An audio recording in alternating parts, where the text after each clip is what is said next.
Magandang umaga po sa ating lahat. Ito.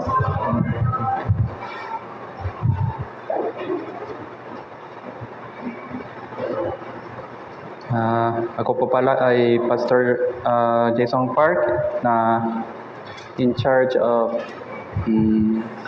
Cebu Church. Okay. Nakapunta pa kayo sa Cebu? Hindi. Dari. Okay, sa pamagitan ng biyaya ng Diyos, binigyan tayo ng Diyos ng magandang panahon ngayon para magkaroon tayo ng pagtitipon. So bago pang simula, lahat tayo mukhang manalangin.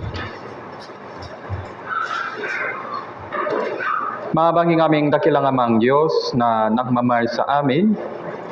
Maraming salamat po sa inyong pagbibigay ng oras na ito upang makinig ang inyong banal na salita. Sa pangitan ng inyong dakilang sakripisyo sa cross, kahit kami po ay mga miserableng makasalanan, naligtas po kami mula sa walang hanggang pagturusa. Lahat ng aming kasalanan na madumi ay tinubos na pala sa pangitan ng inyong banal na dugo na dumanak sa cross. So dahil sa inyong pagtsatsaga, ang pagtitiis, kami po ay naligtas, nagkaroon ng buhay na walang hanggan, buhay na pag-asa. So kaya nagpapasalamat po kami sa inyo sa araw na ito. Ngayon araw, sa araw ng Panginoon, kami po ay nakatipon sa pamagitan ng inyong pagkabay. Kaya po, umasa po kami sa inyong biyaya at inyong pagkabay sa amin sa araw na ito sa pamagitan ng banal na Espiritu. Pakibuksan niyo po yung aming isip puso upang matanggap ang inyong biyaya sa araw na ito sa pamagitan ng pagkilos ng banal na Espiritu. Nalalaman po namin na inyong ikalawang pagpabalik ay malalapit na. Nakikita po namin yung mga tanda ng katapusan ng panahon. Kaya po, pakisuri niyo po yung aming buhay, isip upang pagandaan ang inyong ikalawang pagpabalik ng mabuti sa pamagitan ng aming buhay. Pakigabay niyo po kami sa pamagitan ng inyong salita upang maibahagi ng inyong ebanghelyo sa mga ligaw na kaluluwa sa palibot namin sa pamagitan ng konting nalalabing panahon. Kami pa ay lupang mahina, lupang hangal, ngunit nagtitiwala kami sa inyong kapangyarihan, ang inyong karunungan, sa pamagitan ng Espiritu Santo sa loob ng Iglesia. So ito po ang pasimula hanggang sa wakas. Samahan niyo po kami sa oras na ito sa pamagitan ng inyong banal na salita. Itinalangin namin ito sa pangalan ni Yesu Kristo, ang aming Panginoon na nagmamahal sa amin.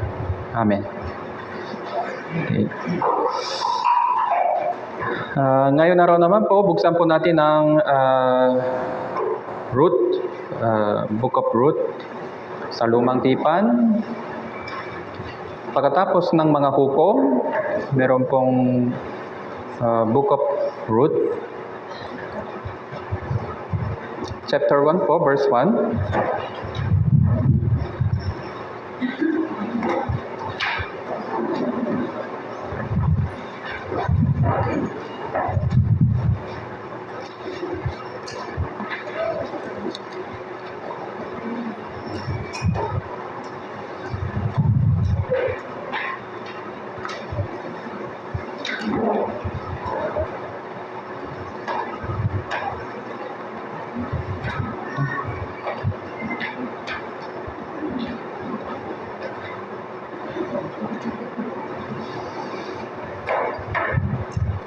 Verse 1 hanggang verse 7.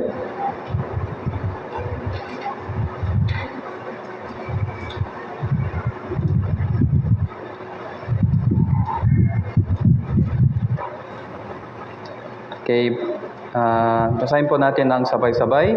At nangyari ng mga araw na mga hukom ang namumuno, nagkaroon ng takutom sa lupain.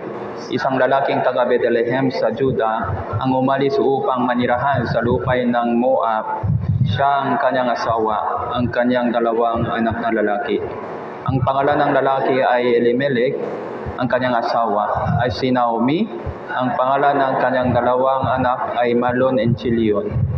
Sila ay mga Erpateo mula sa Bethlehem sa Juda. Sila ay pumunta sa lupain ng Moab ay manatili roon. Ngunit si Elimelech ay Naomi ay mamatay. Si Naomi ay naiiwang kasama ang kanyang dalawang anak. Sila ay nag-asawa ng mga babae mula sa Moab. Ang pangalan ng isa ay Orpha. Ang ikalawa ay Ruth. Sila ay nanirahan doon ng may 10 taon. Kapwa ay namatay sina Malon, Chilion. Kaya ang babae ay naiiwan ng kanyang dalawang anak ng kanyang asawa. Nang magagayon, siya ang kanyang dalawang manugang ay nagsimulang bumalik mula sa lupain ng Moab sapagkat ang kanyang nabalitaan sa lupain ng Moab kung paanong dinalaw ang Panginoon ang kanyang bayan, binigyan sila ng pagkain. Kaya siya ay umalis sa takong kanyang kinaroroonan kasama ang kanyang dalawang manugang. Sila ay naglakbay pabalik sa lupain ng Juda.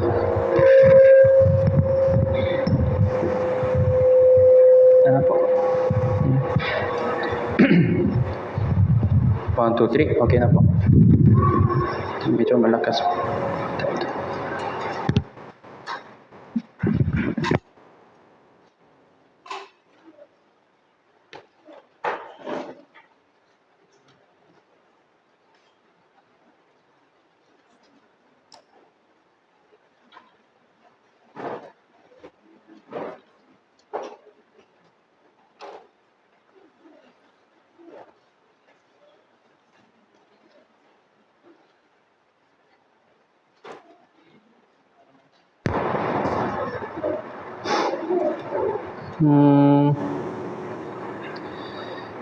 Ngayon araw, pag-aralan po natin yung mga lesson sa Book of Ruth.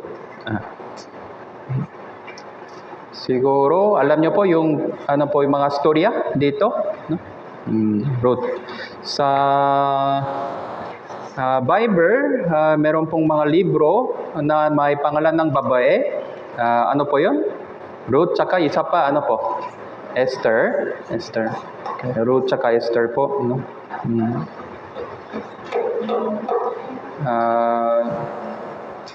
Bira na naman po ang libro ng Bible na may pangalan ng babae. No? Dalawa lang po sila.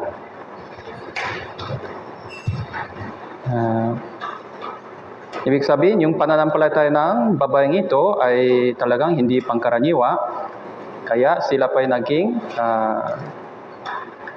kasama ng ibang libro. Kaya po, siguro meron pong mga importanteng lesson para sa atin. Sa Bible, kung babae, kung lalaki, meron pong kaayusan sa Bible. Kaya yung ulo ng babaeng asawa ay asawang lalaki, yung ulo ng asawang lalaki ay ang Kristo. Yung pang kaayusan, tama po ba? Pero hindi ito ibig sabihin naging iba na din yung gantimpala sa langit. Tama po? Pagdating sa gantimpala, itipende sa ating ginawa. Hindi po ito depende sa aking kung lalaki na o babae. Tama po ba? Kaya kung maglilingkod tayo sa Panginoon ng mabuti sa ating sariling posisyon na ibinigay ng Diyos, basta gagantihan tayo ng Diyos ng mabuti. Ang Diyos ay mabuti. Tama po? Ang Diyos ay mabuti, ang Diyos ay matuwid. Kaya po, meron pong libro na may pangalan ng babae. And then, tapos si Ruth naman po, Siyempre importante yung position niya sa church, sa Bible.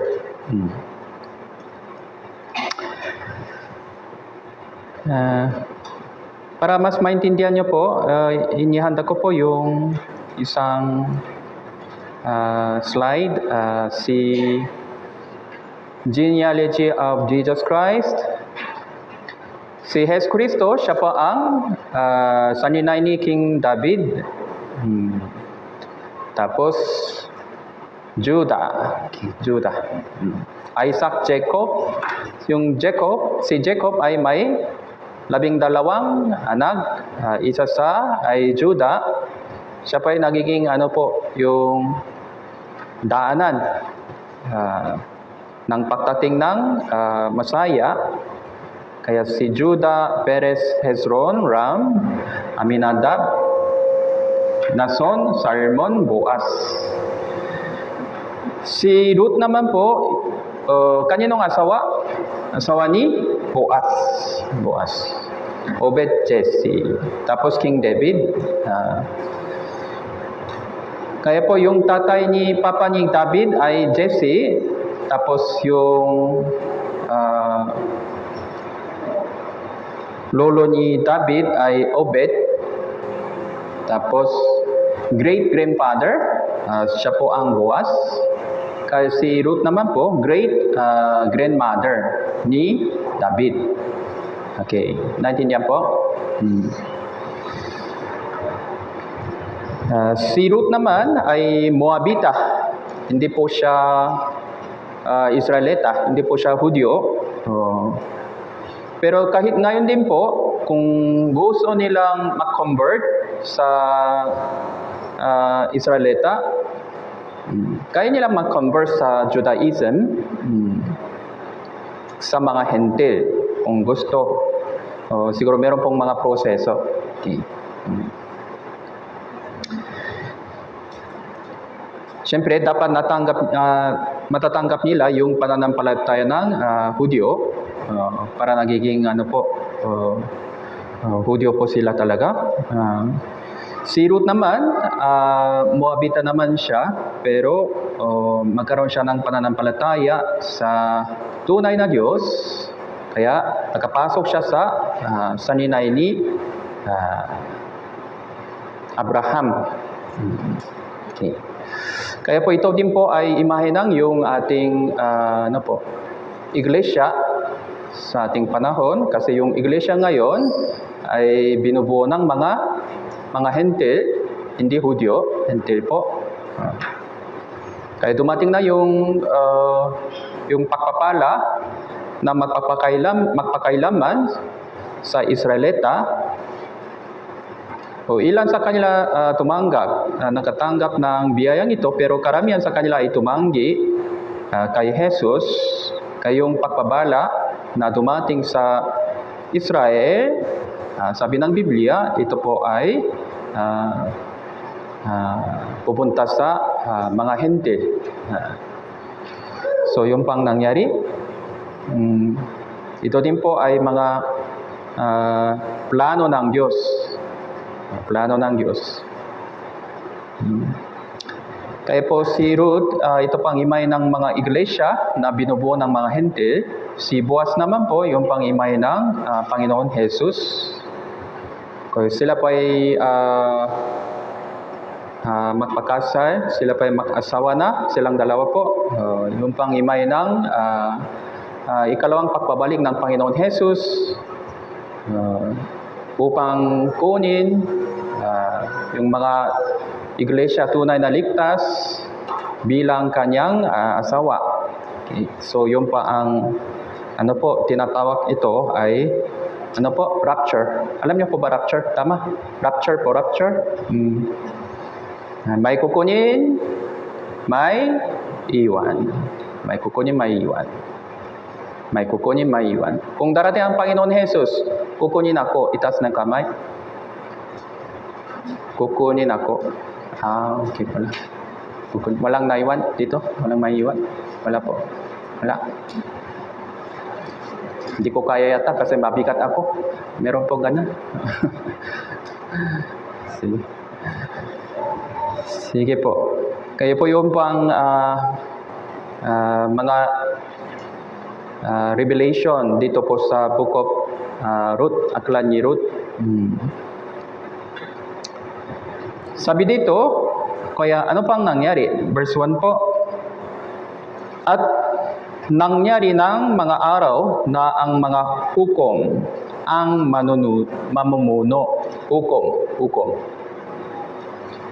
So, judges, sa harapan ng Aklan ni Ruth, meron pong hukom. Tama po. So, huling chapter ng hukom, librong hukom ay chapter, ano po yun? 21. Tama po. Yung huling verse ay verse 25. So, anong sinabi doon sa verse 25? Paghihanapin po, verse 25, chapter 21. Nang mga araw na yon ay walang hari sa Israel. Ginawang bawat tao kung ano ang matuwid sa kanyang sariling paningin. Okay. Nang mga araw na yon, walang hari sa Israel. Walang hari sa Israel. Tama po, walang hari sa Israel. Pero talagang wala ba ang hari sa Israel? Sa Israel, wala bang hari talaga sa panahon yon? Meron. Sino? Diyos. Tama po, Diyos. Kaya, sino po ang hari sa ating buhay ngayon? Diyos. Meron po bang hari dito po sa Mindanao? Wala po. Biglang wala. Kanina meron. Sino po ang hari? Diyos. Diyos. Sino po ang hari ng Davao? Diyos. Siya po ang ating Ama. So, kaya po, wala daw yung hari sa Israel na nakikita. Pero meron pa lang yung hari na hindi nakikita. Yung tunay na hari. Pero hindi daw nakikita ang haring ito, kaya ginawa ng bawat tao kung ano ang matuwid sa kanyang sariling paningin. Kaya yun po ang malaking problema sa panahon yun. Hindi po sila sumanggit sa Diyos.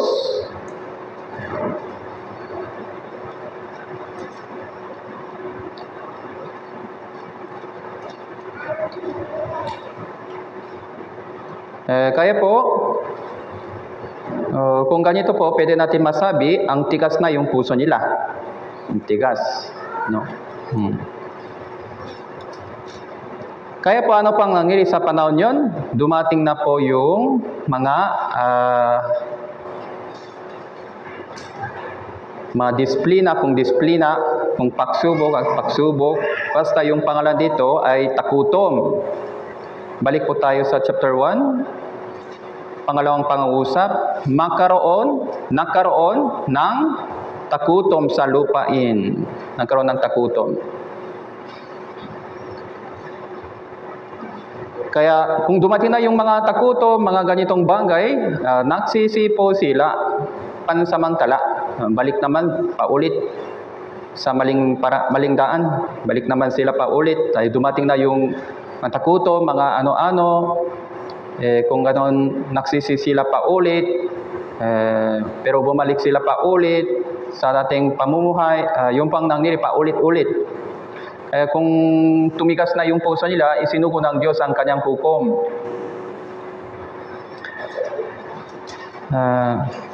Dinala ng Diyos yung mga iba't ibang bansang hentil, upang hatulan ang bansang Israel sa panahon yon. Kaya yung takutom, sabi dito, takutom, pero takutom din. Pero hindi naman katakutom. Meron din pong iba't ibang problema. Siguro meron pong mga salod sa panahon natin ngayon. Meron pong mga gira pa. Mga gira. Kaya dito po sa panahon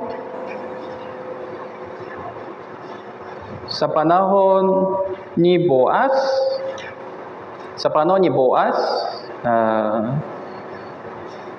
Ayon sa computation, siguro si Gideon nagiging hukom. Bakit po? Dahil sa mga iba't ibang problema, lalong-lalo na yung mga kaaway nila, Midian daw. Judges chapter 6 verse 1, gumawa ng masama ang mga anak ni Israel sa paningin ng Panginoon. Ibinigay sila ng Panginoon sa kamay ng Midian ng 7 taon. Ang Midian nagtagumpay laban sa Israel. Dahil sa Midian, gumawa ang mga anak ni Israel, mga taguan sa buntok, sa mga yungip, sa mga muog. Sapagkat tuwing makahasik ang Israel, ang Midianita, ang Amalekita, ang mga takasilangan ay umahon, sinasalakay sila. Sila nakakampo sa tapat nila, kanilang sinisira ang mga bunga ng lupa, hanggang sa may Gaza, wala silang iniwang makakain sa Israel, maging tupa, baka o asno man. Grabe po yung mga ginawa nila, mga Midianita. Umatek sila sa bansang Israel. Kinuha nila yung mga iba't ibang bagay. Kaysa ginanang takutom, kinuha pa rin nila yung mga pagkain, bigas, kay konti, mga tupa, baka, asmo. Sila aahong dala ang kanilang kawan, kanilang mga torda. Sila ay dumarating na parang mga balang sa dami. Sila ang kanilang mga karmelyo, hindi mabilang. Dami na daw po sila, kaya kanilang sinisira ang lupain sa kanilang pagtating. Gayon, verse 6, lubhang naghirap ang Israel dahil sa Midian. Ang mga anak ni Israel dumating sa Panginoon.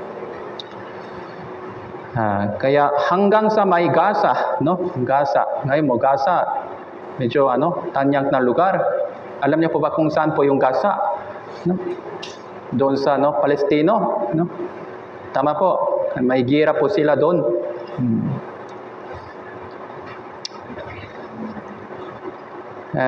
Kaya po, ngayon din, dahil sa kasalanan po nila, dumating na po yung takutom, siguro mga salot, mga mga gira.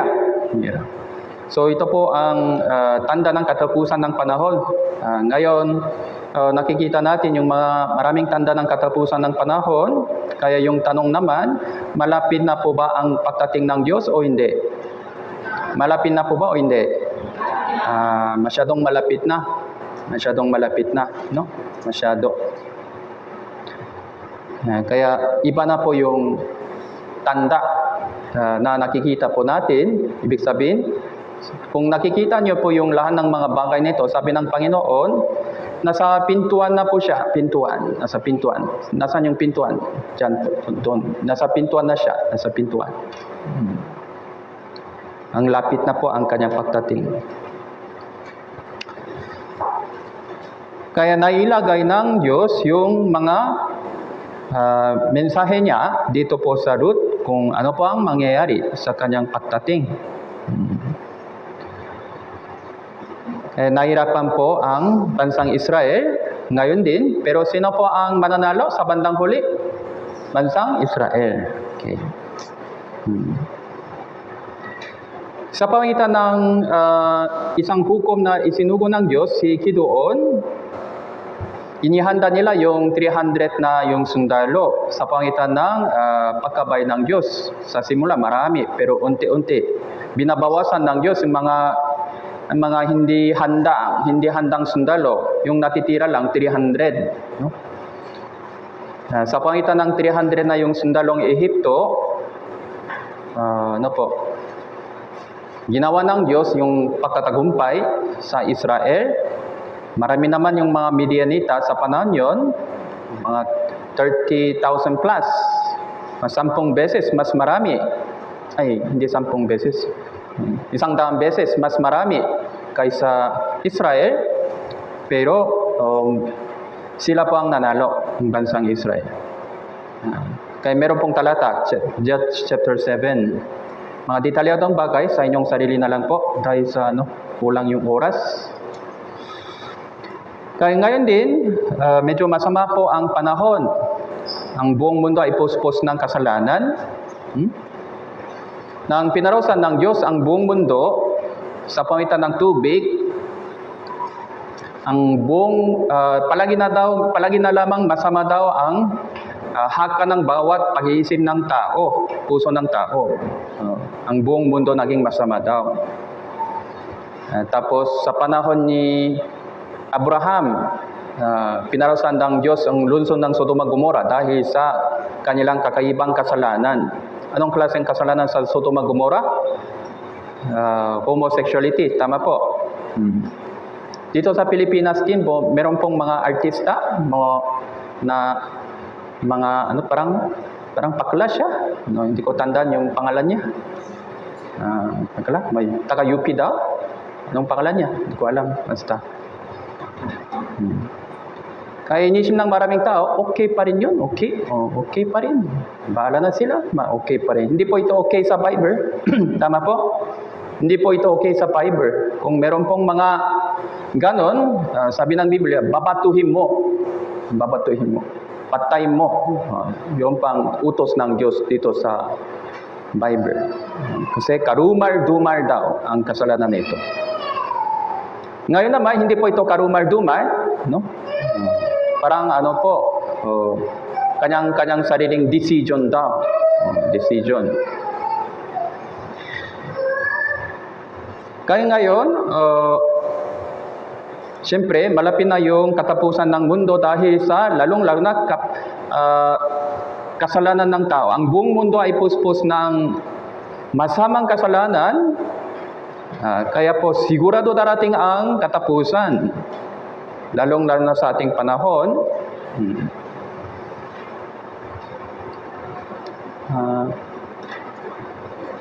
So ngayon, kaya meron pong giyera, Israel-Hamas. Ito po ay independence war daw sa kanila, independence war. Netanyahu said, difficult path lies ahead. Israel expand its ground operation in Gaza. Meron pong giyera sa Gaza ngayon. So, Ukraine. Kaya dahil dito, sa Ukraine naman po, yung mga wheat, barley, rapeseed, sunflower seed, ito po ay mga export product, food export product in Ukraine. Kaya dahil sa giyera, kulang po yung mga ani-anihan po nila, naging kulang po yung ani-anihan po nila, kaya syempre bilang resulta ito, yung presyo ng mga pagkain ay naging mataas, kaya global food crisis dahil sa climate change, dahil sa giyera. So ito din po nangyari sa bansang Israel sa panahon yon. Kaya ang hirap po yung pamumuhay nila sa panahon yon. Ito pang imahe ng yung katapusan ng mundo. Dahil sa kasalanan na nagawa nila, ito pang nangyari. Ngayon po, ang buong mundo naging parang Sodoma Gomora na. So isa pang halimbawa yung pakator sa Sodoma Gomora. Sa panahon yon, nilibot ni Lot, sabi ng Biblia, ang kanyang paningin. Natanaw niya ang buong libis ng Jordan, pawang natutubigang mabuti gaya ng halaman ng Eden, gaya ng lupay ng Ehipto sa gawin ng Zoar. Ito ay bagong winasak ng Panginoon Sodoma Gomora, kaya ang ganda daw yung tingnan nila. Ang ganda po yung tingnan nila. Saan po ito? Canada. Ang ganda po yung tingnan nila. Halimbawa, Canada. Nakapunta ba kayo sa Canada? Hindi pa. May plano? Wala. Wak. Kahit mura, wak. Kaya magandang tingnan daw. Ngayon, kaya nang dumating na yung takutom, umalis na po sila sa lupaing Kanaan na ipinangako ng Diyos. Siyempre ito pa ay kasalanan. Dahil sa pananaw ng tao, naintindihan namin naman kasi may giyera, may takutom, walang pagkain, palaging may giyera. Paano sila tuloy-tuloy doon? Pansamantala na lang, alis po kami. Yun pang nangyari. Sa ating panahon, taon-taon naging mas mahirap lang po tayo dahil basta kahiligtas na po tayo, meron pong siguro mga epekto dahil sa yung mga pangyayari sa buong mundo, dahil sa climate change, ang gera, mga COVID, mga ano-ano, o darating daw isa pang pandemic, magkaroon tayo ng mga epekto. Kung ganun, pansamantala, hinto na lang. Minto tayo sa Krisyanong pamumuhay? Hindi. Dapat palakasin natin yung ating sarili ng mas maigi dahil ito pala ang tanda ng katapusan ng mundo, ang pagdating niya. Tama po? Tapos, ang buong mundo ay puspos ng kasalanan, kaya maraming tukso po sa palibot natin. Dapat natin iwasan ito. Dapat natin iwasan. Dahil alam po natin kung bakit ganito ang sitwasyon ng mundo dahil tatapusin ng Diyos ang kasaysayan ng tao sa madaling panahon. Kaya malapit na daw yung pagkawasak ng Sodoma at Gomora. Kaya sa pananaw ng tao, mukhang Garden of Eden daw ang Sodoma at Gomora. Pero sa pananaw ng tao, hindi sa pananaw ng Diyos. Pero sa paningin ng tao, hindi sa pamamagitan ng pananampalataya. Kaya magkaroon sila meron pong konting conflict sa pagitan ng Lot at Abraham, kaya si Lot ay umalis. Kaya ngayon din po, meron pong maraming mga tukso sa panahon natin ngayon, dahil sa maraming kasalanan na ginawa ng tao. Sa parehong pagkataon, kaya nakikita natin yung mga kakaibang tanda ng katapusan ng panahon, kaya ng climate change, gira. Basta hindi natin alam kung ano pang mangyari sa next year. Siguro mas magulo po yung next year kaysa ngayon. Kasi ang lapit na po ang kanyang pagdating. Okay? Hindi ko alam anong klaseng events ay naghintay sa atin. Akala natin kung tapos na yung pandemic, wala na.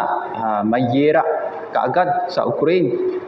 Akala namin matatapos ang gira sa Ukraine. Hindi, isa pang gira pa sa Israel mismo. Hindi ko alam anong mangyari sa next year, ano pang darating. Kapatiran, alam nyo naman kung anong nakasulat sa Bible, kaya darating po yung mga iba't ibang mga kalamidad o problema sa mundong ito dahil malapit na po yung 7 years tribulation. Kaya pinakita ko po isang yung halimbawa lang, kaya wala akong picture ng Sodoma at Gomora na dati, Canada na lang, pero hindi po ito coincident kasi yung Canada nasa sunog na, Canada on fire, tama po. Ang bawat dako ng Canada ay nasusunog. Yung fire point ay mga maigi sa 7,000 lugar daw. 7,000 lugar na nasusunog. Ang ganda naman yung Canada. Sayang daw. Sayang. Tama ba ito? Sayang ba ito? Sayang din, siyempre, pero meron pong mga dahilan. Bakit ganito po ang nangyari sa Canada? Parang impyerno na talaga. Tama po? Kasi may dahilan pala. Kasi masama pala yung Canada. Same-sex marriage in Canada.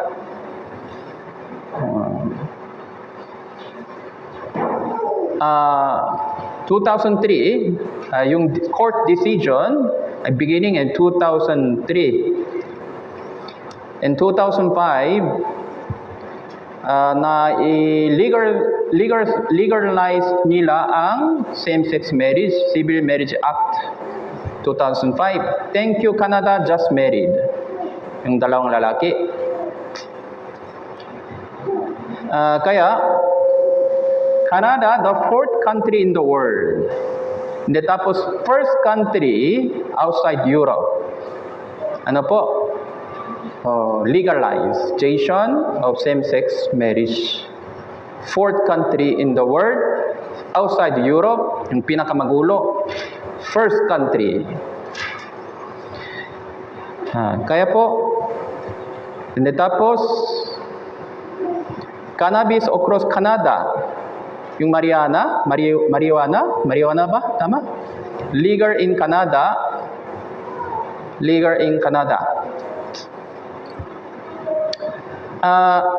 Sila pang naging first country din po, second country sa buong mundo.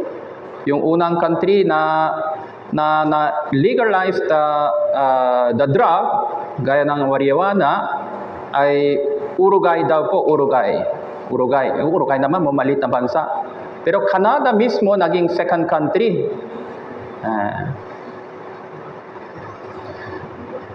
Kaya doon kaya yung mga ibang bansa, sumunod sila sa Canada. Canada, ang ganda yung Canada. Yung human rights in Canada ay ganda daw. Yung mga drug din okay, same-sex marriage din okay. Mabuti daw ang Canada. Mabuti ba ito? Panibagong Sodoma Gomora na? Panibagong Sodoma Gomora? Kaya sinusunok ng Diyos ngayon, sa bandang huli susunuin ng Diyos lahat.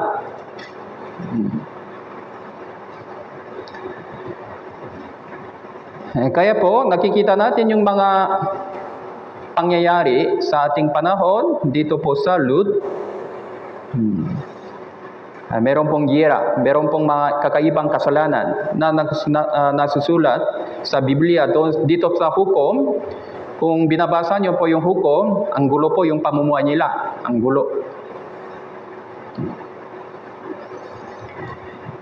Tapos, balikan po natin sa Aklat ni Ruth, chapter 1. Ang pangalan ng lalaki ay Elimelech.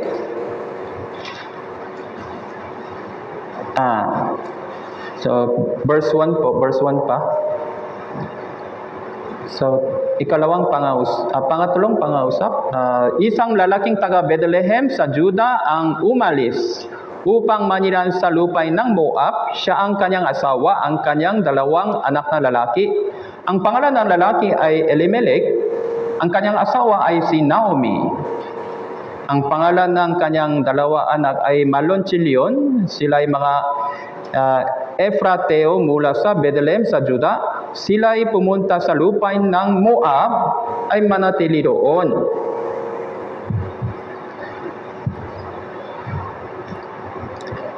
Kaya binigyan sila ng Diyos sa Israel. Ano po? Tagutom.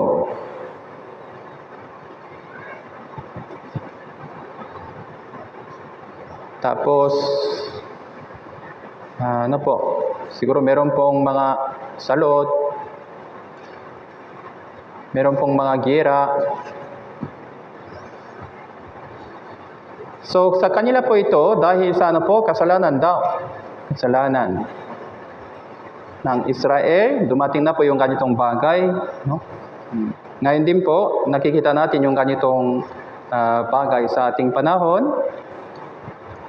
So, kaya sa kanila, ito po ay basically, ano po, tawag ng Diyos. Tawag. Babalik ka na sa akin, tawag ng Diyos sa mga Israelita. Pero mga ilang sa kanila ay disiplina. Disiplina ng Diyos. Ilang sa kanila ay naging pagsubok. Depende sa kanilang kalagayan ng pananampalataya. Pagsubok, disiplina ay tawag ng Diyos. Lalong-lalo na yung mga hindi mananampalataya, ito pa ay tawag ng Diyos. Tapos yung mga hindi sumunod sa Kanya ay disiplina ng Diyos, yung mga kasalanan. Yung mga, kahit paano, meron pong mga sinserong Israelita, hindi natin alam kung ilan, kahit konti, sa kanila ito pa ay pagsubok. Pagsubok. Pero meron pong parehong pangyayari sa bansang Israel, pero depende sa kanilang spiritual na kalagayan. Kaya kung meron pong mga sincero, ito pa yung naging pagsubok sa kanila. Kung kailangan nilang lampasan ang pagsubok ito, tapos kailangan nilang ibagin ang ebanghelyo sa mga salita ng Diyos para sa mga ligaw ng kaluluwa o mga sumuway sa salita ng Diyos. Kaya ngayon, tayo din po ay darating po yung mga paghihirap o mga ganitong bagay. Kaya kailangan natin lampasan yung mga pagsubok na ito bilang isang ligtas. Kailangan natin ibagin ang ebanghelyo sa mga ligaw ng kaluluwa sa palibot natin. Kailangan natin ibahagi, ito po ang tungkol sa tanda ng katapusan ng panahon. Ngayon, medyo madali po yung ating mga evangelization dahil maraming tanda sa palibot natin. Daming tanda. Na nakasulat sa Bible. Tama po ba? Pandemic pa. So kaya nang dumating ang pandemic, naging mas madali po paminsan yung evangelization kasi yung pang nakasulat sa Bible eh. Ngayon may gira pa. Hindi naman Ukraine sa Russia, pagitan ng Russia pa. So meron pong gira pa doon sa Middle East.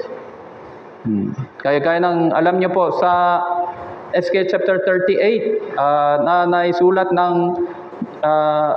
Ezekiel ng detalyado, propetang Ezekiel ng detalyado tungkol sa yung huling gira. Tama po. Yung huling gira ay nangyayari saan po? Doon sa Middle East, sa pagitan ng Russia at Israel. Sino ang kasama ng Russia? Iran. Tama po. Libya, Ethiopia, tapos Turkey, Tukarma, Turkey, tapos Gomer. Gomer naman po, mga Eastern Europe, gaya ng Belarus. Sabi ng iba, yung Germany din, sasama daw sa Russia. Meron pong ganitong interpretation pa. Belarus naman po, sa loob ng Belarus, meron pong Gomer. Isang lugar ng isang region ng Belarus ay Gomer. Meron pong apat na region gaya ng Pilipinas. Ito Bisaya o Mindanao, parang ganun po. Meron pong Gomer na tinatawag. Sila po ang atik sa Israel. Lahat, no? Israel.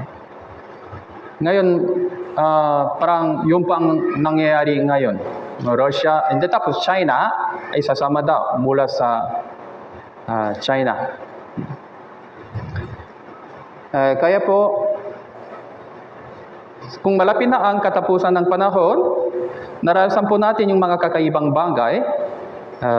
Huwag tayong naliligaw o nalilito. Dapat naging malinaw po yung ating pakunawa sa Bible. Tapos dapat maibahagi ng ebanghelyo ng mabuti para sa mga ligaw na kaluluwa. At tingnan mo yung Ezekiel.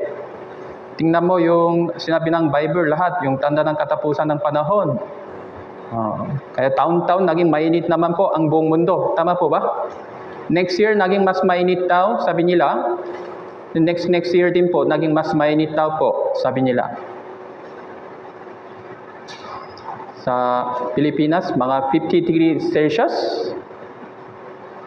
Mga mahigit sa 50 degrees Celsius daw sa iba't ibang dako ng Pilipinas. May isang lugar, parang malapit sa 60 degrees Celsius. Meron pong kaitong lugar. 60 degrees Celsius. Takot. Kaya next year maging mas mainit. Hindi namin alam kung ano pang mangyari next year dahil malapit na po ang katapusan ng mundo. Kaya po, kumusta po ang kapatiran dito? Nagtatakot pa kayo o naging mas masaya? Nagtatakot pa kayo o naging mas masaya po kayo? Dapat naging mas masaya po tayo dahil ang lapit na ang kanyang pagdating. Lapit na po yung katapusan ng ating gulo na pamumuhay sa mundong ito. Ang lapit na po yung paraiso. No? Paraiso. Ang lapit na. Okay po? Gusto niya bang pumunta sa langit o ayaw? Ay, gusto pala. Pero hindi ngayon. Hindi ngayon. Basta malapit na po. Kaya sikapin natin upang sikapin natin yung ating sarili upang tuparin ang kanyang kalooban sa konting nalalabing panahon. Pero kasamang palad, yung isang family ito ay umalis. So, umalis saan po? So, lupaing Kanaan. Iniutos ni Abraham,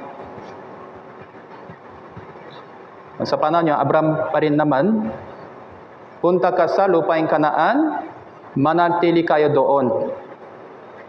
Kaya dumating daw sila sa lupaing Kanaan. Dito na sila. Yung pamilya. Ano pang nangyari daw sa Bible? Dumating daw yung takutom. Matinding takutom. Nagulat sila. Ano ba ito? Kaya umalis sila. Bumaba sila kaagad sa Ehipto. Siyempre, hindi po ito kalooban ng Diyos. Tama po ba? Kaya magkaroon sila ng problema sa Ehipto, bumabalik naman sila. Yung anak, Isaac,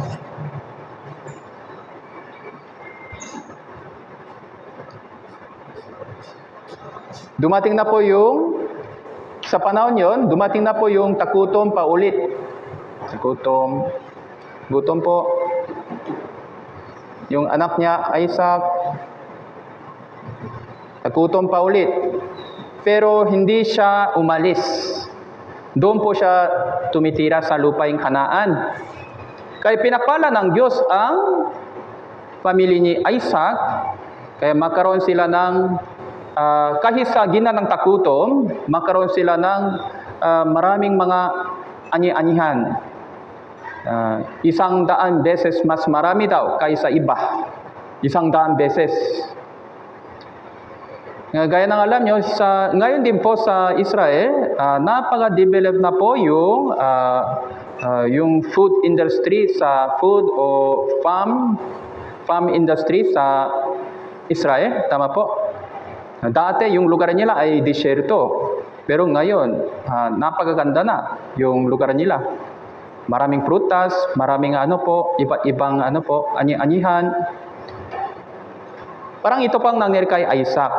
Kaya ano pang lesson? Alam ni Elimelech tungkol sa anong nangyari kay Abraham at Isaac. Abraham naman hindi magandang halimbawa. Isaac naman mabuting halimbawa.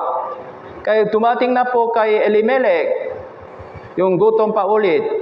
Ano pong halimbawa dapat niya sundan? A o B? Abraham o Isaac? Isaac. Pero sinusunod niya yung hindi mabuting halimbawa. Kaya umalis siya. Pumunta siya sa Moab. Kaya meron pong mabuting halimbawa dito sa Bible. Tapos, dapat natin sundin ang mabuting halimbawa dito sa Bible. Tama po ba? Meron pong maraming informasyon dito para sa iyo. Tama po? Yung lahat ng sinabi ng Bible, totoo po ba? Hindi? Totoo po lahat. Totoo po ito lahat. Hindi po ito kwento-kwento. Totoo po ito lahat. Tama po? Kaya dapat natin sundin yung mabuting halimbawa. Pero umalis po sila. Kaya ito pa isa pang lesson para sa atin. Kaya maraming pakpabala ng Panginoon Jesus tungkol sa ating panahon. Tungkol sa ating panahon. Kaya naging mahina daw yung Kristiyano sa ating panahon. Dahil sa yung mga maraming pagsubok o tukso.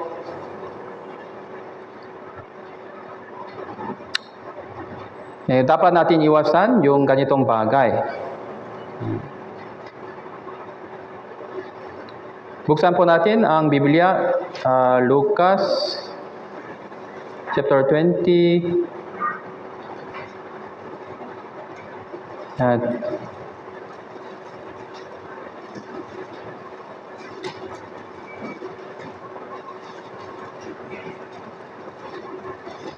21.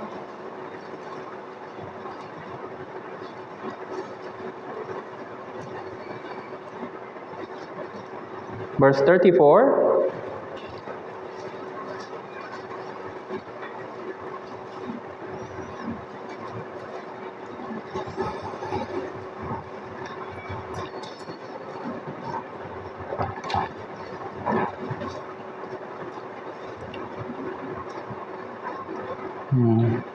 Subalit mangingat kayo sa inyong sarili, baka magumo na ang inyong mga puso sa katakawan, kalasingan, sa mga alalahanin ukol sa buhay na ito, biglang dumating ang araw na iyon na parang bita.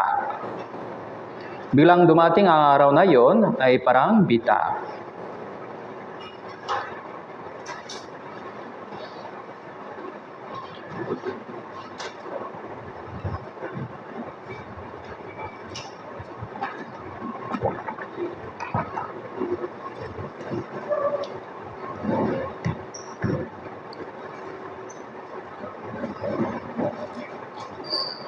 So ito pang pabala ng Biblia sa ating panahon, kaya mangingat kayo sa inyong sarili. Baka magumo na ang inyong puso sa katakawan, kalasingan, sa mga alalahanin ukol sa buhay. Mga tukso sa palibot natin, sa mga alalahanin ukol sa buhay natin. Pero tandaan po natin yung mga mabuting halimbawa, kung unahin natin ang Panginoon, yung mga kailangan, pawang idarakta sa atin. Tama po. Kaya dapat natin unahin ang Panginoon. Ayun pang pinaka-solution. No? Akala ni Elimelech, paglipas sa Moab, ito pang solution. Pero hindi pala. No? Kaya magkaroon sila ng maraming problema doon. Anong nangyari po? Verse 3, ngunit si Elimelech na asawa ni Naomi ay namatay.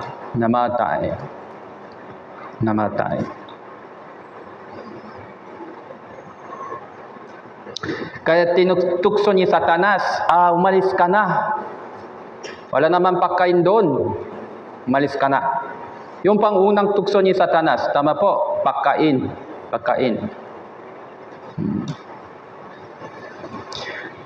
Kaya umalis sila. Kaya dumating po yung disiplina ng Diyos sa kanila. Si Elimelech naman, yung pamilya nila, ayon sa talata sa Aklat ni Lot, siguro sa panahon yon, meron po silang mga position sa lipunan. Siguro meron pong mga, yung pangalan niya ay God is my king. Elimelech, God is my king. Kaya ibig sabihin, yung family background nila ay sinserong mananampalataya. Pero dahil sa kanilang tumaliko sa Diyos, dahil sa kanilang paksway sa salita ng Diyos, dumating na po yung disiplina. Sino muna? Yung asawang lalaki. Elimelech. Siguro siya po ang nag-decide tungkol dito, kaya pinarusan ng Diyos si Elimelech pauli nang nauna. Kaya dumating na po yung disiplina sa kanya. Nang dumating ng disiplina, dapat natin malaman kaagad, ito pala yung disiplina.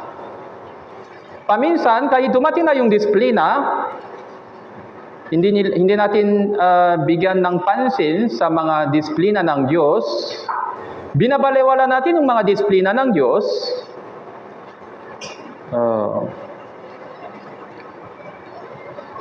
Kaya yung mga minamahal ng Diyos, sila po ang dinidisiplina ng Diyos. Kung dumating na yung disiplina, ito pala ay para sa ating kabutihan, pakinabang. Dapat natin tanggapin ito, sabi ng Biblia, na may bakalang sa Diyos. Yan, dapat natin baguhin yung direksyon. Pero hindi sila nagsisi. Siguro matanda na siya, kaya patay na.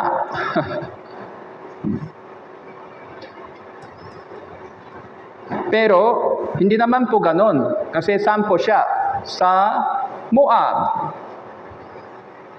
Kaya hindi po ito masabi ng basta-basta na siguro matanda na siya, patay na. Kasi masamuap sila eh. Tama po. Kaya meron pong mga pagsubok sa sampo, sa Moab o sa Israel. Nasaan yung pagsubok? Nasaan yung pagsubok ngayon? Sa Moab o Israel? Israel po, Israel. Sa Israel may pagsubok. Akala natin, paminsan, kung tuloy-tuloy po tayo sa Kristiyanong pamumuhay, wala po tayong pagsubok. Mali po. Kung tuloy-tuloy po tayo sa Kristiyanong pamumuhay, magkaroon tayo ng pagsubok talaga. Pero kung hindi po tayo tuloy-tuloy sa Kristiyanong pamumuhay, kaya natin iwasan yung mga pagsubok. Kaya natin iwasan yung mga pagsubok. Pagsubok, ito po ay hindi madaling bagay. Kadalasan, yung pagsubok ay mahirap na bagay bilang tao. Kaya, kadalasan, gusto nilang iwasan yung mga pagsubok. Kaya paminsan nakaliklamo tayo sa Diyos. Ako naman, tuloy-tuloy pa sa Kristiyanong pamumuhay. Bakit maraming pagsubok, Panginoon? Dahil tuloy-tuloy po tayo sa Kristiyanong pamumuhay, meron po tayong pagsubok. Kung lampasan natin ang mga pagsubok na ito, darating po yung gantimpala o kaluwahatian doon sa langit na magpakailanman na may mga prutas. Tama po ba? Naintindihan po? Walang pagsubok sa Moab, may pagkain doon. Pero may disiplina. May disiplina. Tapos, yung disiplina sa Moab, mas matindi kaysa disiplina sa Israel. Basta yung mga iba naman, buhay pa doon sa Israel kaysa mga takutom dahil sa awa ng Diyos o dahil sa gabay ng Diyos, si Elimelech naman, patay na siya na may pagkain sa Moab. Kaya pinaka matas na level ng disiplina, gaya na alam niyo po, ay kamatayan. Physical, kamatayan. Hanggang dito na lang kayo, kukunin ko na lang.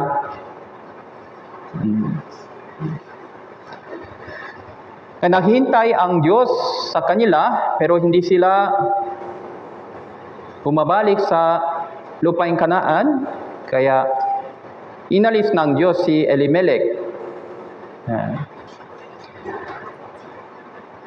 Tapos, pero tuloy-tuloy pa rin sila doon. Kaya nang dumating na po yung disiplina sa ating buhay, dapat natin tanggapin ito kaagad, dapat natin baguhin yung ating direksyon. Ito pa ang isa pang lesson. Tapos, verse 4, sila'y nag-asawa ng mga babae mula sa Moab. Ang pangalan na isa ay Orpha, ang ikalawa ay Ruth. Sila'y naniran doon ng mga na may 10 taon. 10 taon. Ang tagal na po, 10 taon. Tagal. Naka-10 taon ako sa Pilipinas ng konting maigi. Ang tagal po, ang tagal. 10 taon pa. Hindi sila bumalik. Tapos, ano pa? Gumagawa sila ng isa pang kasalanan. Sila ba nag-asawa ng babae, kasi lalaki naman po yung anak niya, babae mula sa Moab. Ito, kasalanan ba o hindi? Kasalanan po ito sa Bible, lalong-lalo sa Israelita. Bawal po ito. Bakit po? Sinabi ng Bible, kung magkaroon kayo ng asawa sa mga Kanaanita o sa iba't ibang hentil, sa bandang huli, tataliko kayo sa Diyos, and lalabi kayo sa kanilang mga Diyos-Diyosan. Kaya po, ito po ay bawal na bawal. Kaya po, naging delikadong sitwasyon yung family ni Elimelech dahil pumasok na po yung mga hentil sa kanilang family na isang banal. Kaya pinoprotektahan ng Diyos ang kanyang anak. Paano po? Kinuha niya yung dalawang lalaki para hindi sila sumali sa mga pagsamba sa mga Diyos-Diyosan. Kapang namatay sina Mahlon at Chilion. Verse 5. 10 taon pa sila doon. Naghintay ng Diyos sa kanila sa loob ng 10 taon pa. Pero hanggang dito na lang. Kaya kinuha ng Diyos silang dalawa. Kaya ang babae naiwan ng kanyang dalawang anak ng kanyang asawa. Kaya po, sa panahon ni Noe, Genesis chapter 6. Okay, buksan po natin Genesis chapter 6.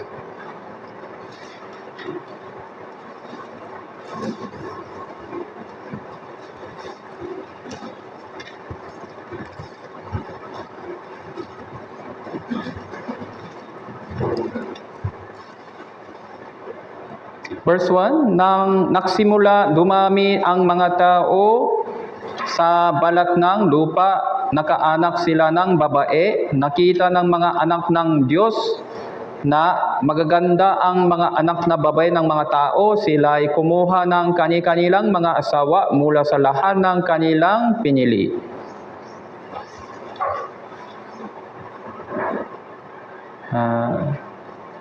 So ito pa ang talata tungkol sa corruption ng mananampalataya. Corruption.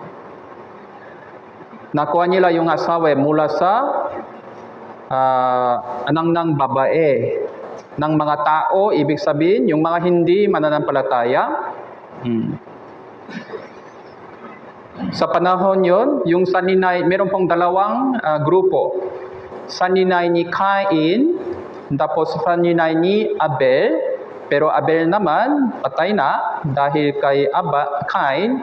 Sa halip ni Abel, ibinigay ng Diyos isa pang lalaki na pangalan ay Seth. Dalawang grupo sa mundong ito. Ngayon din, meron pong dalawang grupo, mga ligtas, mga hindi ligtas. Cain naman, ito ang grupo ng parang imay ng hindi ligtas.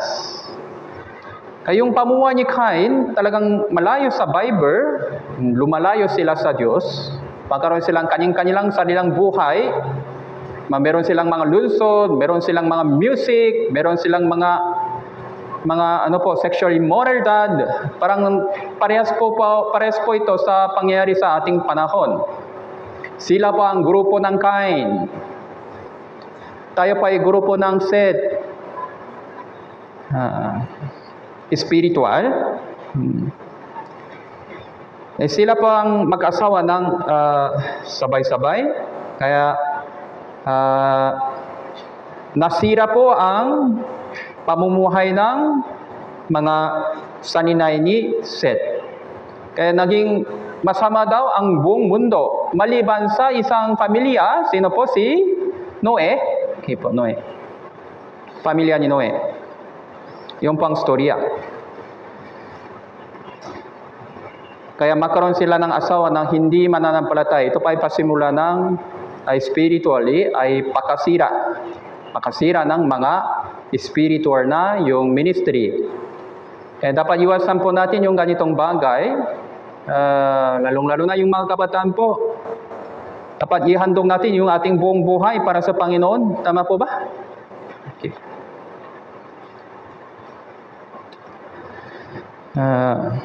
Kaya Ikalawang Korinto chapter 6. Ikalawang Korinto chapter 6.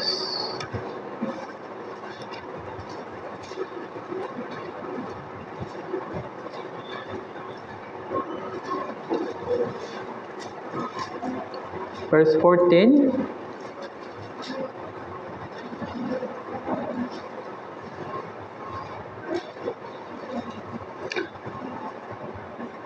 huwag kayong pakipamatok sa mga hindi mananampalataya.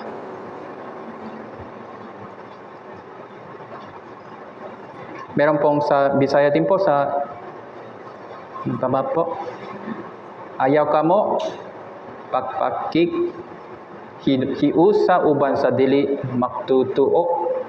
Sapagkat anong pagsasama mayroon ang katuwiran sa kasamaan, anong pagsasama mayroon ang liwanag sa kadiliman. Kaya huwag kang pakipamatok sa mga hindi mananampalataya. Hindi naman sa tungkol sa marriage, syempre, pero tungkol sa yung ating buhay din. So, kailangan po yung communication, kailangan po yung mga trabaho kasama nila, pero dapat meron po tayong tamang distansya. Tamang distansya, no? Tamang distansya. Tamang distansya. Okay. Dapat hindi po tayo sumali sa mga kasalanan po nila. Tama po. Sa ating puso, isip, sa salita, dapat naging iba po tayo sa kanila. Paano po sa pamitan ng patuloy na yung Bible study, fellowship, prayer, dapat naging iba po tayo.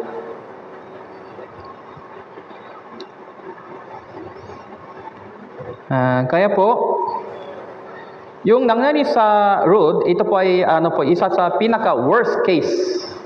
Pinaka-worst case. No? Pinaka-worst case. Na dapat hindi natin sundin. Hindi natin sundan. No? Pinaka-worst case. Pero kahit hindi po ito nangyari sa atin, paminsan yung puso natin, yung kalahati sa mundo, yung kalahati sa Panginoon, parang hati-hatian yung puso natin. Ano po, tinatawag na magdadalawang isip tayo paminsan. Dapat natin iwasan ito. Masama daw ito sa harapan ng Diyos. Dahil sa atin naman, hindi nakikita yung puso ng tao. Pero sa Panginoon, nakikita naman po yung puso natin. Kaya sa panlabas, mukhang relihiyoso. Pero sa loob, iba naman. Dapat iwasan po natin ganito. Ano?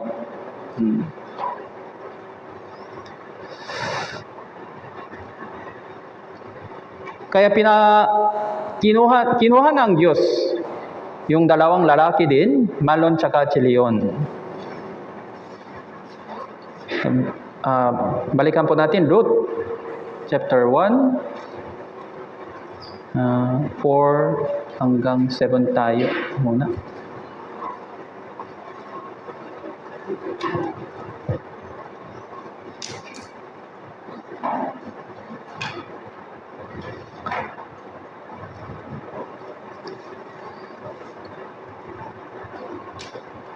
Verse 6.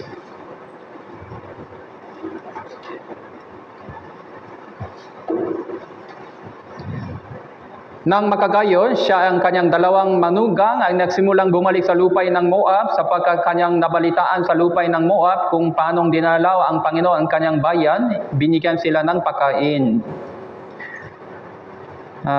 Nabalitaan sa lupay ng Moab. Ibig sabihin, naging medyo ayos na po yung spiritual na kalagayan ng Israel, kaya bumalik na po yung dating kalagayan kaysa physical. Kaya narinig nila yung ganitong magandang balita. Kung ganun po, ano pang dapat niyang gawin? Babalik tayo. Babalik tayo. Pero hindi po ito madaling decision kasi bago sila umalis, ang ganda po yung pamilya nila, may asawa, lalaki, anak, kahit papano. Ngayon, iba na yung sitwasyon. Tapos yung asawa nila naman, Moabita pala. Anong sinabi nila kung ganitong sitwasyon? Ano po? Nahihiya ako. Nahihiya ako. Tama po, nahihiya. Ay, brother, sister, attend ka na. Ay, nahihiya ako. Nahihiya daw. Nahihiya. Nahihiya. Kaya paminsan, sinabi namin, kung nahihiya ka na, huwag kang pumunta sa langit. Nahihiya naman kayo. Punta ka sa impyerno. Para hindi kayo nahihiya. Kung nasa impyerno kayo, basta hindi kayo nahihiya naman. Ganun po ba? Minsan kailangan natin nahiya, pero hindi ito ibig sabihin hindi kaya natin sundin ang Panginoon, kalooban ng Diyos. No? Yun ang ibang topic. Yung kahihiyan, dapat hindi po ito naging hadlangan para sa ating pagsunod sa kanyang utos. Tama po ba? Kung nahihiyan na po, hindi sila babalik? Ano ba yan? Purong emotion lang yon, emotion. No. Ang importante, ano ang kalooban ng Diyos ngayon? Kaya po, dapat naging matalino po tayo sa ating decision, spiritual. Ano po ang talagang mabuti sa akin? Ano pa ang talagang kalooban ng Diyos? Kaya narinig niya ito, nagsisi siya. Nagsisi siya. Kaya bumalik siya sa kanilang lupain. Kay verse 7, kaya siya ay umalis, dakong kanyang kinaroroonan, kasama ng kanyang dalawang manugang, sila ay naklakpay, pabalik sa lupain ng Juda. Subalit sinabi ni Naomi ng kanyang dalawang manugang, bawat isa sa iyo ay bumalik sa bahay ng inyong ina, gawan nawa kayo ng mabuti ng Panginoon, gaya ng inyong ginawa sa mga namatay ay sa akin, ipinakaloob nawa ng Panginoon, kay nakatakpo ng kapahingahan, bawat isa sa iyo sa bahay ng kanyang asawa. Kaya pagkatapos kanyang hinakan sila, inilakas nila ang kanilang tinig at sila ay nakiyakan. Sinabi nila sa kanila, hindi, kami ay babalik sa kasamaan mo sa inyong bayan. Nang tingin ni Naomi, yung dalawang babae, Moabita naman ito, ako na lang babalik, ikaw dito ka na. Sa tingin nyo, ito pa ay tama? Tama ba ito? Sa pananaw ng tao, mukhang tama ito, pero sa spiritual na pananaw, parang ito pa ay mali. Ano po? Yung ginawa ni Naomi, mali. Kaya gusto nilang sumama naman. Siyempre, kung bumalik sila sa kanilang bahay dati, ano pang nagiging Diyos sa kanila? Mga Diyos-Diyosan. Siyempre, hindi po ito tama. Kaya, sana, ini-invite niya ang mga dalawang babae ito para sa harapan ng Diyos. Yung pananaw niya, purong physical. Mabuti, pero purong physical. Kaya ano pang evangelism? Sige, kung ayaw mo, huwag na. Ayun po yun. Hindi, kailangan ipakdasal, kailangan ipaliwanag pa ulit, kailangan i-invite pa ulit. Tama po.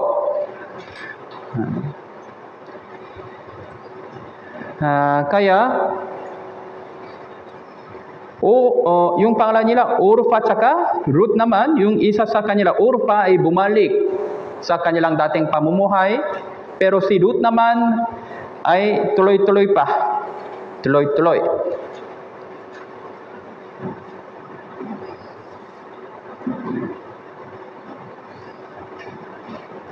Kaya verse 15,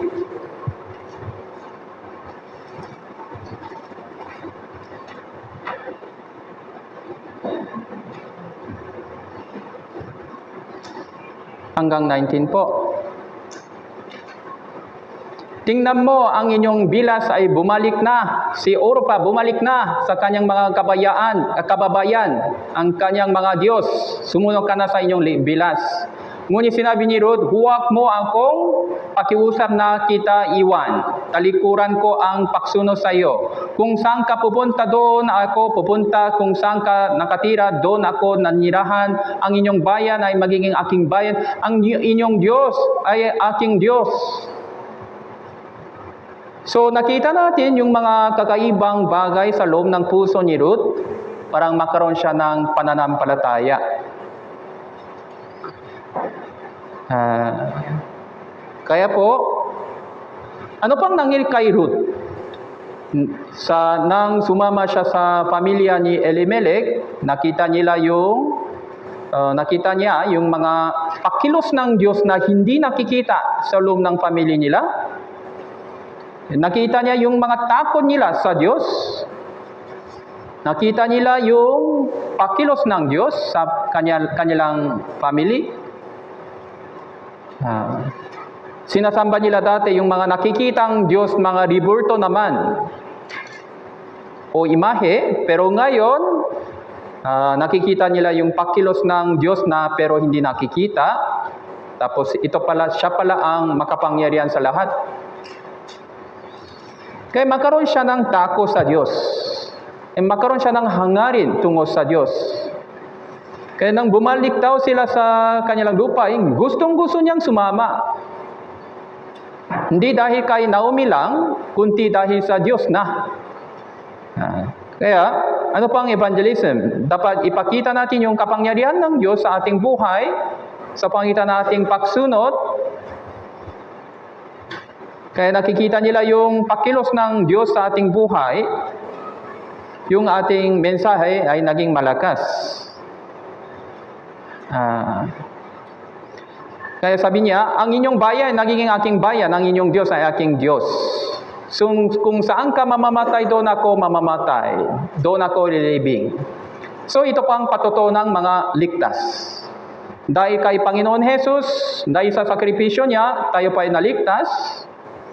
Kung saan ka mamamatay, kung saan ka pupunta, ako din pupunta doon. Kung saan ka nakatira, doon ako nanirahan. Saan po? Sa katawan ng Panginoon Jesus, dito sa iglesia, no? Doon ako nakatira. Doon ako pupunta. Siyempre, buhabita naman po, nahihiya po siya. Lalong-lalo na siya nahihiya kaysa Naomi, kasi Moabita yun. Moabita. Talagang po. Pero meron po siyang katapangan. Tabang. No? Gusto niyang talagang sumunod. Gusto niyang hanapin ang Diyos. Sa kanya, ito pa ay pinaka-importante sa kanyang buhay. Siya pa ay nakahanap ng talaga katotohanan na tunay. Kaya nang dumating sila, verse 19, sa gayoy, nagpatuloy silang dalawa hanggang sila ay nakarating sa Bethlehem. Saan po ito, Bethlehem? Importante ang lugar na ito. Bakit po? Ito po ang birthplace ni Jesus, ating Panginoon. Bakit biglang Bethlehem? No? Kaya ito pa ay parang may mensahe na naitago ng Diyos. Nang sila ay makarating sa Bethlehem, ang buong bayan nakagulo dahil sa kanila. Sinabi ng mga babae, ito ba si Naomi? Nasaan yung asawa niya? Nasaan yung anak niya? Ano ba ito? Bakit may Moabita? Wala na daw lahat. Ito ba si Naomi? Yung pangalan ng ibig sabihin ng Naomi ay kagalakan. Parang ganun po, kagalakan.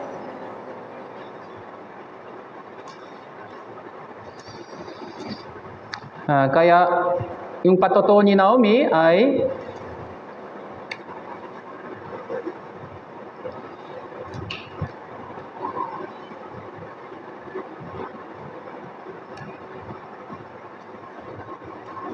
sinabi niya sa kanila, huwag na ninyo akong tawaging Naomi, tawagin ninyo akong Mara, sapagkat pinakitunguhan ako na may kapaitan na makapangyarihan sa lahat. Ako'y umalis na puno, ngunit ako'y pinauwi ng Diyos na walang dala. Bakit ninyo ako tinatawag na Naomi, gayon ng Panginoon na nakitungo ng marahas sa akin? Pinakdalamhati ako ng makapangyarihan sa lahat. Kaya ito pa ay patutuo ng isang babae, si Naomi, na nakaras ng kapangyarihan ng Diyos. Kaya ito pa ay mabuting pananaw ng mga tunay na Kristiyano na bumalik sa Diyos. Tama po? So ito pa ang pinaka-worst case na dapat natin hindi sundan.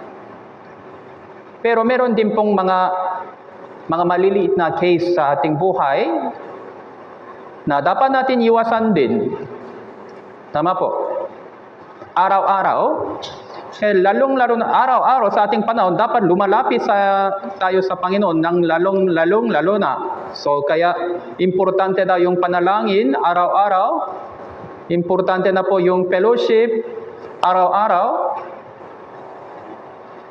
Lalong-lalo na ngayon. Basta kung nanatili siya sa lupaing Kanaan, kaysa ginanang matinding takuton, pinakpala ng Diyos. Yung family dito, kaya-kaya naman po sa kanya. Walang impossible sa Diyos, gaya ng nangyari kay Isaac. Pero ito po ang hindi nangyari. Kaya, ito po ang halimbawa na dapat natin iwasan, pero meron pong mga maliliit na cases sa ating buhay, dapat magsisi tayo araw-araw para tayo pa mas lumapit sa Panginoon kumpara sa kahapon, kumpara sa nung buwan, nung taon. Dapat naging mas maayos po yung ating Kristiyanong pamumuhay kaysa dati. Tama po?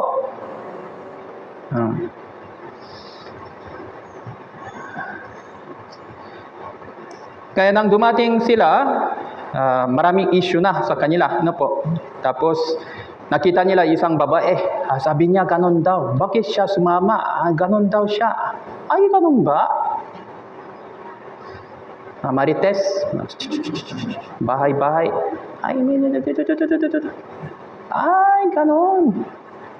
Ay, ano daw? Anong nangyari kay Naomi? Ay, yun pala. Iwasan po natin kung ganon sa iglesia. Dapat aliwin natin yung mga kapatiran, palakasin natin yung mga kapatiran. Tama po? Siguro meron pong konti para may information. Dapat hindi tayo ganon. Pero palakasin natin para bumalik siya.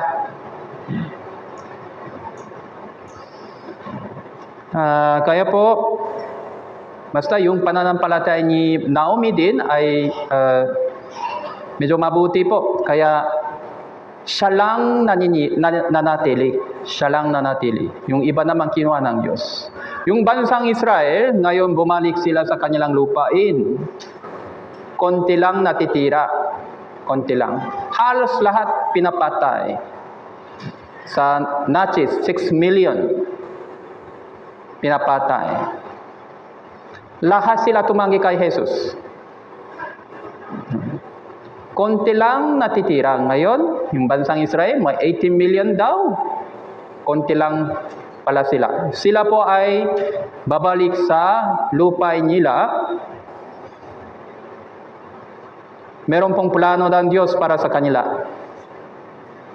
Ngayon naman, meron pong iglesia na binubuo ng mga hentil, gaya ni Ruth.